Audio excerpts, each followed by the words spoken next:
Every speaking business has activities that generate money and activities that don't. So what is it? I mean, which activities actually generate money for you as a speaker?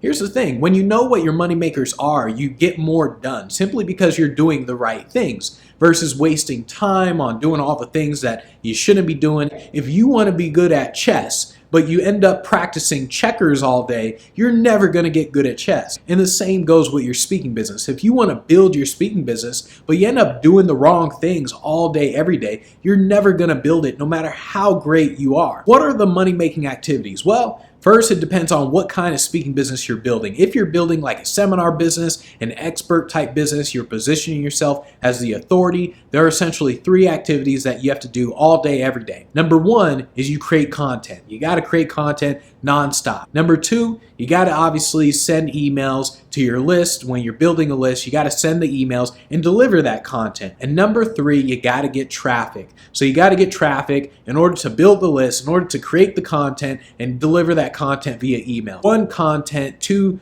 emails, and 3 traffic. When you're building your expert business, that's pretty much what you have to focus on. What about a keynote business? You want to get keynote gigs. What are your money-making activities with the keynote gig? Number 1, you got to focus on building a list of meeting planners and events. So meeting planners and events that you want to speak at, that you think you'd be great for, you got to focus on building that list, putting those people into the CRM. And number 2, you got to actually contact them. So you either send an email, you make a call, you contact them on Twitter, some way or another, you got to contact them. The third one is more of like optimizing content. So once you do speak at the event, now you got to optimize the content to where you record it, you post it on your YouTube, that way you can actually get people to come to you. But when you're building your keynote business, the 2 main activities are number 1, you build a list of meeting planners and events, put them in your CRM, and then number 2, you contact them. If you're struggling to get gigs, if you're struggling to build your speaking business, it's because you're not spending enough time on the money-making activities and you're spending time doing everything except the money-making activities. I recommend you read a book called The One Thing by Gary Keller.